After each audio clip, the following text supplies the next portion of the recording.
वैराग्यपरमैश्वर्यशालिनः आनन्दतीर्थभगवत्पादान् वन्दे निरन्तरम्। आनन्दतीर्थोपदिष्टो निधिर्नारायणः क्वयः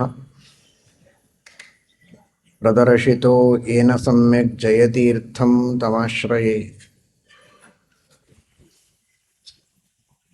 प्रणमत्कामधेनुञ्च भजत्सुरतरूपमं श्रीभावबोधकृत्पादचिन्तामणिमुपास्महे।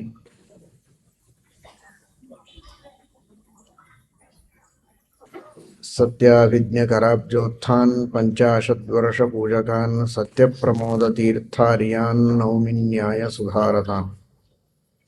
ಪ್ರಭುತ್ತಮತೀರ್ಥ ಶ್ರೀಪಾದಂಗಳವರ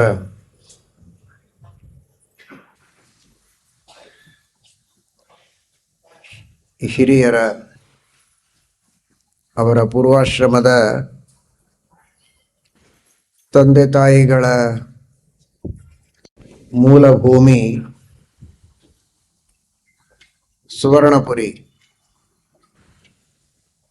ತೆಲಂಗಾಣ. ಸೋನ್ ಅಂತಾರೆ, ಸೊನ್ನೆ ಅಂತಾರೆ. ಸಂಸ್ಕೃತದಲ್ಲಿ ಅದು ಸುವರ್ಣಪುರಿ.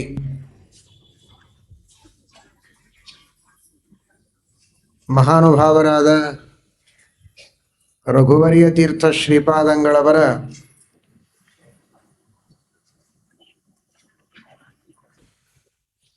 ಪೂರ್ವಾಶ್ರಮದ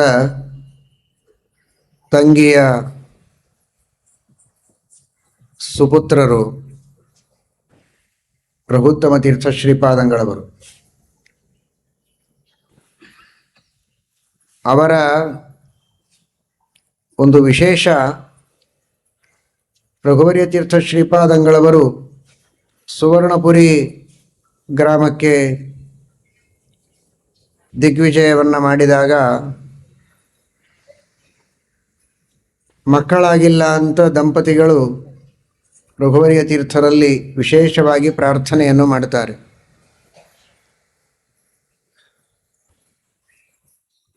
ರಘುವರ್ಯ ತೀರ್ಥರು ದೇವರಲ್ಲಿ ಪ್ರಾರ್ಥನೆಯನ್ನು ಮಾಡಿ ಮಂತ್ರಾಕ್ಷತೆಗಳನ್ನು ಕೊಡ್ತಾರೆ. ಮುಂದೆ ರಘುವರ್ಯ ತೀರ್ಥರ ಅನುಗ್ರಹದ ಬಲ, ಅವರ ತಪಸ್ಸು,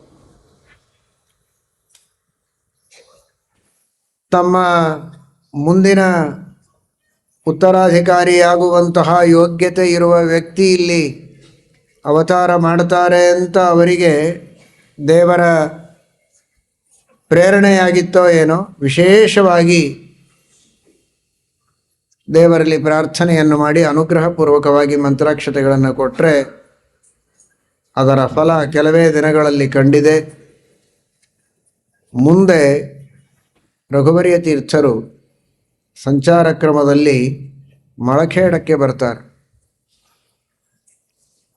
ಟೀಕಾಕೃತ್ಪಾದರ ಮೂಲ ವೃಂದಾವನದ ಸನ್ನಿಧಾನ ಮಳಖೇಡದಲ್ಲಿದ್ದು ಅಲ್ಲಿ ವಿಶೇಷವಾಗಿ ಟೀಕಾಕೃತ್ಪಾದರ ಸೇವೆಯನ್ನು ಮಾಡುತ್ತಾ ಇರುವ ಪ್ರಸಂಗದಲ್ಲಿ ಇವರೂ ಕೂಡ ಯಾತ್ರೆಗೆ ಅಂತ ಅಲ್ಲಿ ಬರ್ತಾರೆ. ದಂಪತಿಗಳು, ಹೆಂಡತಿ ತುಂಬು ಗರ್ಭಿಣಿ, ಟೀಕಾಕೃತ್ಪಾದರ ದರ್ಶನವನ್ನು ಪಡೆದು ಅನುಗ್ರಹವನ್ನು ಪಡೆದು ಮುಂದೆ ಹೋಗಬೇಕು ಅಂತ ಬಂದವರು ರಘುವರ್ಯ ತೀರ್ಥರ ಸನ್ನಿಧಾನ ಅಲ್ಲಿಯೇ ಇದೆ ಅಂತ ಗೊತ್ತಾದಾಗ ಅಲ್ಲಿಯೇ ಇರ್ತಾರೆ. ಅಲ್ಲಿಯೇ ರಘುತ್ತಮ ತೀರ್ಥ ಶ್ರೀಪಾದಂಗಳವರ ಅವತಾರ ಆದದ್ದು. ಮಳಖೇಡದ ಟೀಕಾಕೃತ್ಪಾದರ ಪರಮ ಪವಿತ್ರವಾದ ಸನ್ನಿಧಾನದಲ್ಲಿ ವಿಶೇಷವಾಗಿ ಮುಂದೆ ಶ್ರೀಮಠ್ ಟೀಕಾಕೃತ್ಪಾದರು ಬರೆದಂತಹ ಗೀತಾಭಾಷ್ಯ ಪ್ರಮೇಯ ದೀಪಿಕಾ ಗ್ರಂಥಕ್ಕೆ ಭಾವಬೋಧವನ್ನು ರಚನೆ ಮಾಡುವ, ವಿಷ್ಣು ತತ್ವನಿರ್ಣಯ ಟೀಕಾ ಭಾವಬೋಧವನ್ನು ರಚನೆ ಮಾಡುವ, ತತ್ವಪ್ರಕಾಶಿಕಾ ಭಾವಬೋಧವನ್ನು ರಚನೆ ಮಾಡುವಂತಹ ಮಹಾನುಭಾವರು, ಅದರಂತೆ ನ್ಯಾಯ ವಿವರಣ, ಬೃಹದಾರಣ್ಯಕ ಭಾಷ್ಯಗಳಿಗೆ ವ್ಯಾಖ್ಯಾನ ಮಾಡುವವರು.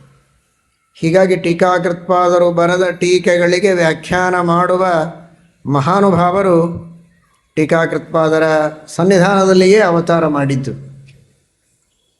ನಿತ್ಯದಲ್ಲಿ ರಘುವರ್ಯ ತೀರ್ಥ ಶ್ರೀಪಾದಂಗಳವರು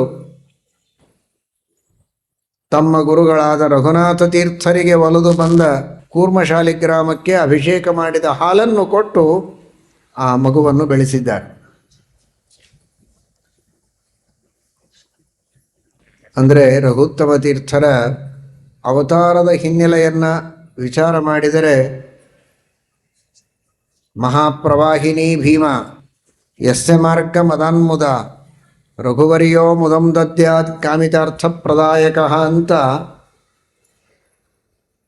ತುಂಬು ಹರಿಯುವಂತಹ ಮಹಾಪೂರವನ್ನು ತಮ್ಮ ತಪಸ್ಸಾಮರ್ಥ್ಯದಿಂದ ತಡೆದವರು. ಅರ್ಥಾತ್ ಆ ಭೀಮಾ ನದಿಯ ದೇವತೆಗೆ ಪ್ರಾರ್ಥನೆಯನ್ನು ಮಾಡಿ, ರಾಮದೇವರಿಗೆ ವಾಯುದೇವರಿಗೆ ಪ್ರಾರ್ಥನೆಯನ್ನು ಮಾಡಿ ತುಂಬಿ ಹರಿಯುವಂತಹ ಭೀಮಾ ನದಿ ಎರಡು ಭಾಗವಾಗಿ ಇವರಿಗೆ ದಾರಿ ಕೊಡಬೇಕಾಗಿದ್ದರೆ ಎಂತಹ ತಪಸ್ವಿಗಳು ಅಂತ ನೀವು ಆಲೋಚನೆ ಮಾಡಬಹುದು. ಅಂತಹ ಒಬ್ಬ ಮಹಾ ತಪಸ್ವಿಗಳು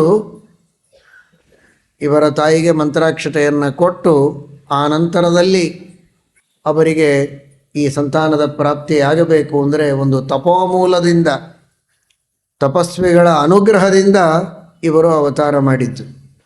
ಅಲ್ಲಿಂದಲೇ ಆ ತಪಸ್ಸಿನ ಒಂದು ವಿಶೇಷವಾದಂತಹ ಪ್ರಭಾವ ಇವರ ಮೇಲೆ ಇದೆ. ಗುರುಗಳ ಅನುಗ್ರಹ, ಅವರ ತಪಸ್ಸಿನ ಒಂದು ವಿಶಿಷ್ಟವಾದ ರಕ್ಷಾ ಕವಚ ಇವರಿಗೆ ಉಂಟು. ಆ ತಪಸ್ವಿಗಳ ಅನುಗ್ರಹದಿಂದಲೇ ಅವತಾರ ಮಾಡಿದ್ದರಿಂದ ಮಹಾತಪಸ್ವಿಗಳಾಗಿಯೇ ಅವರು ಬೆಳೆದರು.